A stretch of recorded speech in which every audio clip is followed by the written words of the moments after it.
सदगुरु मंच में विराजमान सब जीवों का कल्याण करने के लिए आए हुए परम पूज्य स्वामी जी महाराज के चरणों में कोट कोट प्रणाम। सत्संग में उपस्थित सभी पूर्व भाई बहनों को, मोहल्ले वासियों को प्यार भरा सादर सा प्रेम से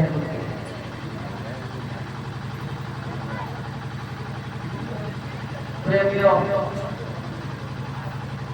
बहुत ही शुभ घड़ी होती है जिन घड़ियों में उस परमात्मा की याद की जाती है।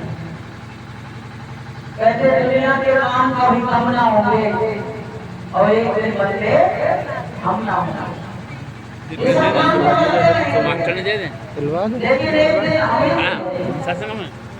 अबे हिंदू तो रुक जाना मन भग गया वही तो पी लेंगे वो तो फिर पी लेंगे मना कर पी आते पीते हैं मना करे पता नहीं आज ये मिला है क्योंकि अभी हम आ रहे थे तो ये कलश यात्रा निकल रही थी तो कलश यात्रा पे और बल्ले आ गई और आ जाए क्या बोले बोल लेकिन रास्ते में ही उसको ऐसी अरे तो प्रेमियों, संतों ने कहा है कि क्या भरोसा है इस जिंदगी का, अरे यार क्या भरोसा है इस जिंदगी का,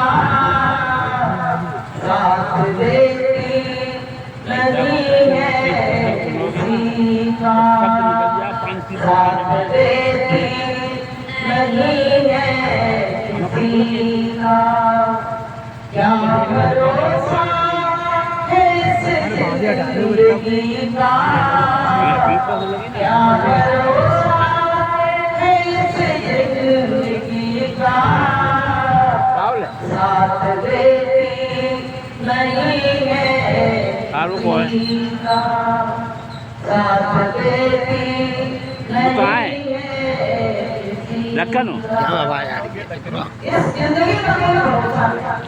भाई आने वाले बोलेंगे तो फिर डिस्टर्ब होगा। हाँ भाई तो प्रेमियों, इस जीवन का कोई भरोसा नहीं।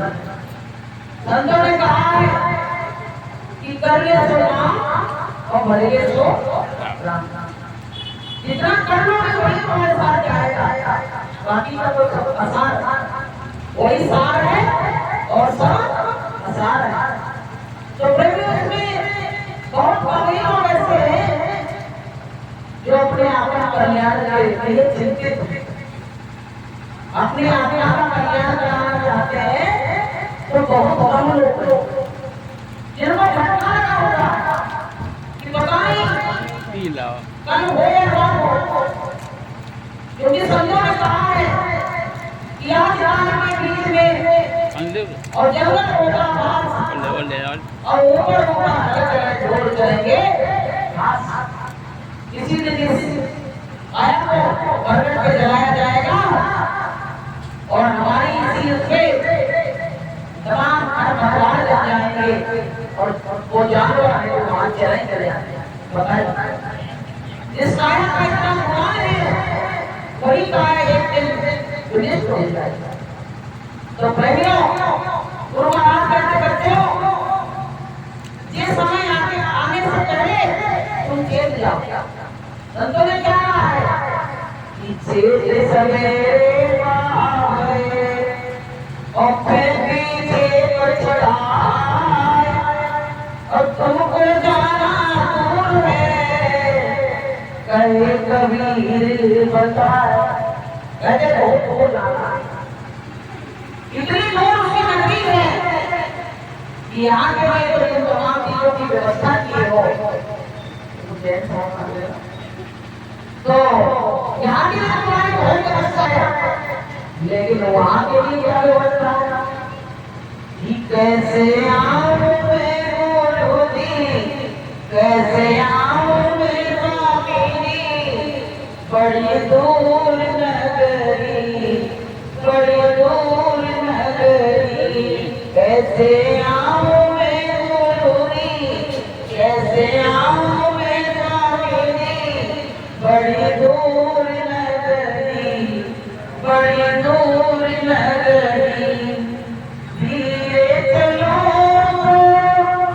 डर मुझे लागे, धीरे चलो डर मुझे लागे, धीरे चलो तो छूट जाए नगरी, छूट जाए नगरी, कैसे आऊं मैं गुरुरी, कैसे आऊं मैं स्वामिनी, बड़ी दूर नगरी, बड़ी दूर नगरी। प्रेमियों, मीरा ने कहा था परमात्मा से, हे परमात्मा आपकी नगरी बड़ी दूर है, मैं कैसे उसमें प्रवेश कर पाऊंगी, क्योंकि मैं गंदगी से भरी हूँ और आपकी नगरी में जो साफ सुथरे लोगों को एंट्री मिलती है, मैं कैसे तुम्हारी नगरी में आऊँ। तो प्रेमियों, लेकिन जब लगन लग जाती है किसी से मिलने की, तो आदमी वही काम करता है किसी न किसी तरह से मुलाकात हो जाए कि मेरे जीवन में बड़ी बात कर ली, जिसने उस खुदा से मुलाकात कर, उसने सिर्फ परमात्मा से मुलाकात कर लिया, उसने जिंदगी में सबसे बड़ी बात। अभी वो कुंभ का मेला लगा है, तो उसमें तरह तरह के अनुभव वाले लोग आ रहे हैं, लेकिन किसी ने, एक संत ने, एक अखाड़े ने ये नहीं कहा कि तुम्हारी जीवात्मा का कल्याण करा के और हम परमात्मा से मिलवा देंगे, वो अखाड़ा नहीं लगाना। वहां तो सब अपने अपने अखाड़े लगाए गए, और जब गुरु महाराज ने जब अखाड़ा लगाया था वहां पे, तो गुरु महाराज ने तो कहा था बच्चों, यहाँ जो आएगा उसकी जीवात्मा को लगा के और परमात्मा से मिलन करा दूंगा, बोलिए प्रेम से जय जी। प्रेमियों, अखाड़े चाहे जितने लगा, लेकिन कहते नहीं है कि ज्ञान बिना धन पर। भाई बाजार तो बहुत बड़ा लगा है, लेकिन चीजें कैसी मिल रही है, पहले कभी तो देखो साधन के योग्य चीजें हैं कि नहीं है, साधन के योग्य वहाँ चीज मिल रही कि नहीं मिल रही है, ये भी तो देखना चाहिए। तो प्रेमियों, ये जीवन हमारा धीरे धीरे धीरे धीरे फिसलता है। लोग बात कहते हैं इतने साल की हो गई, अरे तुम इतने साल की नहीं हो गई, तुम्हारी उम्र कट गई, उसमें से कट गई, अब क्या करो। चली जा रही है उम्र धीरे धीरे, चली जा रही है उम्र धीरे धीरे, बड़े बड़े आंखों बाहर धीरे धीरे, बड़े बड़े आंखों बाहर धीरे धीरे, चली जा रही है भैया उम्र धीरे धीरे, चली जा रही है भैया उम्र धीरे धीरे, बचपन भी जाए जवानी भी जाए, बचपन भी जाए जवानी भी जाए, तेरी झुकेगी तेरी कमर धीरे धीरे, झुकेगी तुम्हारी कमर धीरे धीरे, चली जा रही है उम्र धीरे धीरे। प्रेमियों, क्या होता है जब भगवान ने इस शरीर को तो बहुत अच्छा दिया, लेकिन वो अल्टीमेटम देता है कि तुम्हारे शरीर में बीमारी पैदा कर देगा, तुम्हारी नजर को बंद कर देगा, मोतिया बंद कर देगा, कानों से सुनाई पड़ना बंद हो जाएगा, पैरों से चलना बंद हो जाएगा, तब समझ लेना कि वो हमारे लिए चिट्ठी भेज रहा। एक बार क्या हुआ,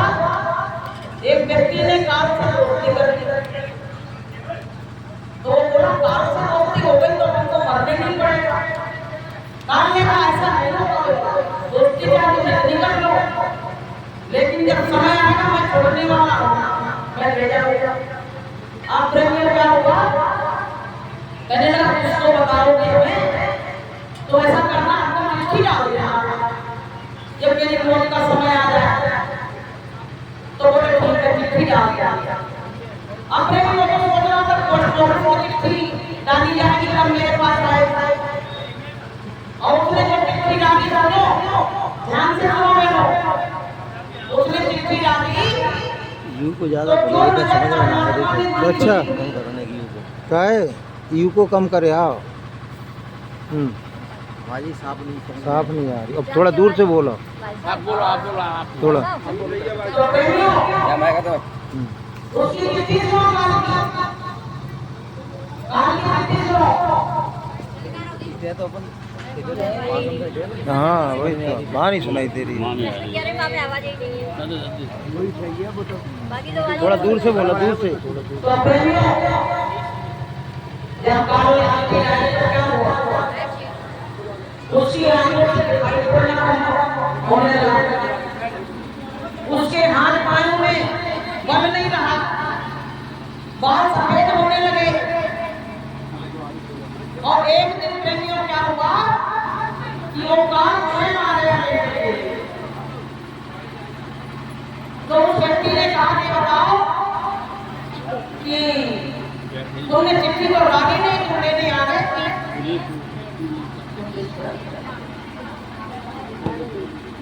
तो प्रेमियों उसने कहा मैंने चिट्ठी तो डाली थी,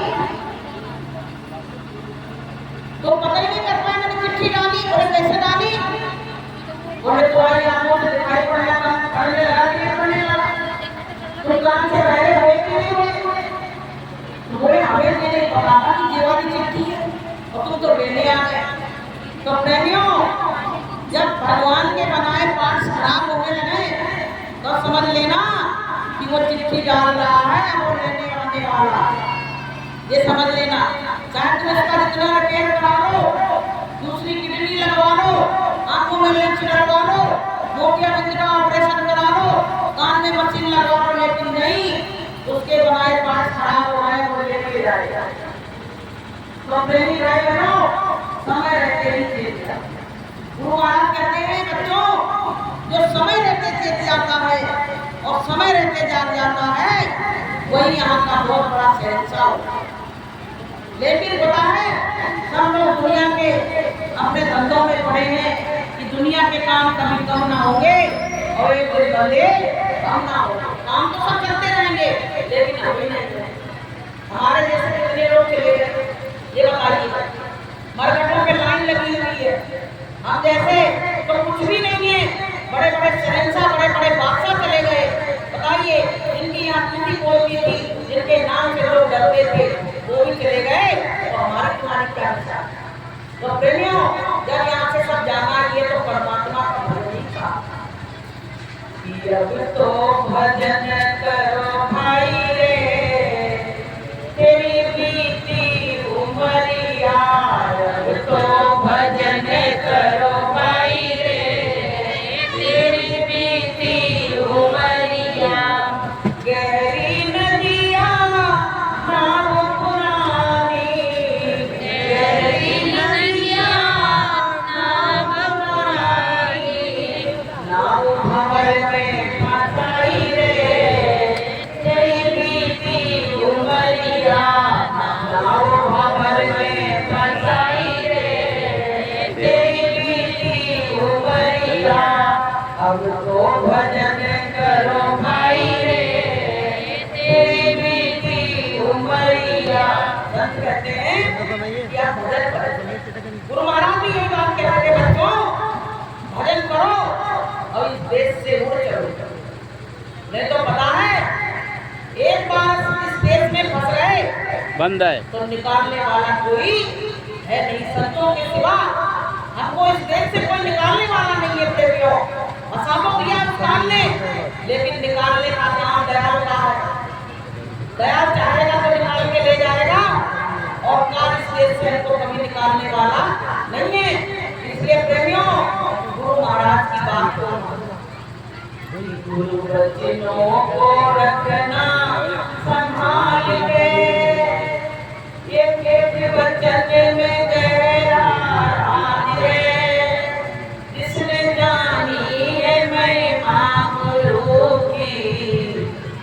उसका डूबा कभी ना जाए, गुरु वचनों को रखना संभाल के, गुरु वचनों में गहरा धागे, जिसने जानी है महिमा गुरु की, उसका डूबा कभी ना जाए। प्रेमियों, आज भी प्रेमी लोग जो गुरु के वचनों को याद नहीं है, उनका जहाज टूटने वाला नहीं है। आज भी गुरु को पकड़े हुए हैं कि मेरे गुरु के सिवा मेरा संसार में और कोई है ही नहीं। लेकिन प्रेमियों, अदला बदली करोगे तो भी गड़बड़ हो जाए। जैसे एक नाव पे चढ़े, अब फिर ये नाव अच्छी नहीं लग रही है और वहीं पे खड़े होकर दूसरी नाव बदलने लगे तो क्या होगा कि भाई सांप छछूंदर जैसी। तो प्रेमियों, उसमें फिर गुरु महाराज का दोष मत देना, क्योंकि गुरु महाराज ने जिस नाव पे बैठा दिया है, उस नाव पे सब्र और शांति के साथ, सबूरी के साथ, श्रद्धा के साथ बैठे रहो, तो एक ना एक दिन आपका बेड़ा जरूर पार हो जाएगा। बोलिए प्रेम से। तो प्रेमियों, एक भरोसा, एक बल, एक आत्मविश्वास, और तुम्हें छोड़े कौन की कभी ना करूं मैं। गुरु महाराज ने मन से कहा था, बच्चों तुमको कोई करोड़ रुपया देते क्या तुम उसको छोड़ दोगे? तो जय प्रेमियों ने हाथ उठा के वहाँ मथुरा आश्रम पे हाथ उठाया था, कहा था नहीं गुरुजी कभी नहीं छोड़ेंगे। आप देख लीजिए कितने लोग बदल गए। बताइए, तो किसी कोई भरोसा है इंसान की जबान का? कोई भरोसा नहीं, लेकिन परमात्मा की जबान का भरोसा है। गुरु महाराज ने कहा, बच्चों मैंने एक बार इसको देख लिया नजर भर के, और एक बार मेरी शरण में आ गया तो मैं उसको छोड़ने वाला नहीं हूँ। बताइए, गुरु सच्चा है कि तुम सच्चे हो? बताइए पहले। गुरु सच्चा है। गुरु सच्चा है तो गुरु की महिमा भी तो सच्ची है कि सच्चा गुरु दरबार है, महिमा अपरंपार है। सच्चा गुरु दरबार है, महिमा अपरंपार है। देख लगा कर गोता इसमें भव से बेड़ा पार है। देख लगा कर गोता इसमें भव से बेड़ा पार है। तो प्रेमियों, ये दरबार सच्चा, वो तो लोग कहते हैं वहाँ दरबार लगाया गया, वहाँ दरबार लगाया गया। ये दरबार इतना बढ़िया है कि दरबार में सच्चे सतगुरु के दुख दर्द मिटाए जाते हैं और दुनिया के सताए लोग यहाँ सीने से लगाए जाते हैं। प्रेमियों, यहाँ सबको गुरु महाराज ने अपने सीने से लगाया। ऐसे लोग नहीं बैठे यहाँ, सबकी बिगड़ी बनाई, सबकी बिगड़ी गुरु महाराज ने बनाई। कोई इंसान किसी की बिगड़ी नहीं बना सकता। तो प्रेमियों, प्रभु के चरण में मन को लगाना, प्रभु के चरण में मन को लगाना, चाहो अगर तुम्हें भव पार जाना, चाहो अगर तुम्हें भव पार जाना, गुरु के चरण में मन को लगाना। तो प्रेमियों, गुरु के चरणों में मन को रखना सत्संग की बहुत बड़ी महिमा। गुरु महाराज कहते हैं, बच्चों सत्संग की इतनी बड़ी महिमा है कि कौआ बगुला बन जाता है और बगुला हंस बन जाता है और हंस देव बन जाता है। इतनी बड़ी महिमा सत्संग की है। एक बार क्या हुआ कि एक चोर ने एक राजा की चोरी कर दी। अब भैया राजा का चोरी करना कोई मामूली काम तो है तो पुलिस लगी, पानी बरसा था थोड़े थोड़े, जमीन जो थी वो गीली थी। अब वो चोर जब भागा तो उसके पैर बन गए और पुलिस वाले तो बहुत भागे होते हैं, तो पुलिस वाले पैर के सहारे से उसके पीछे पीछे भागे। ऐसे सत्संग हो रहा था एक जगह, वो जाके सत्संग में घुस गया, कहने लगा यहाँ तो नहीं बैठ पाए, बहुत ध्यान से सुन रहे। अब भैया जाके तो वहाँ बैठ गया। पुलिस ढूंढती ढूंढती पहुंच गई, सत्संग खत्म हुआ तो सबके पैरों के निशान जो थे वो नापे गए, उसमें चोर पकड़ लिया। अब वो राजा से कहा, राजा साहब यही चोर है। अब वो कहा मैंने चोरी की नहीं है। अरे बोले चोरी की, मैंने इस जन्म में चोरी की नहीं है। कह नहीं चोरी की। तो प्रेमियों, राजा आए, जब राजा ने और किसको सजा मिल जाएगी? ये जो पुलिस है इनको सजा मिलेगी, लेकिन इस चोर को सजा नहीं मिलेगी। तो पता है उसने क्या कहा कि चोरी तो मैंने की पर इस जन्म में नहीं की। तो बोले इस जन्म पर तो जिंदा है, मरा तो नहीं है। तो बोले पता है कि जब मैं सत्संग में नहीं आया था तब मैंने चोरी की, लेकिन जिस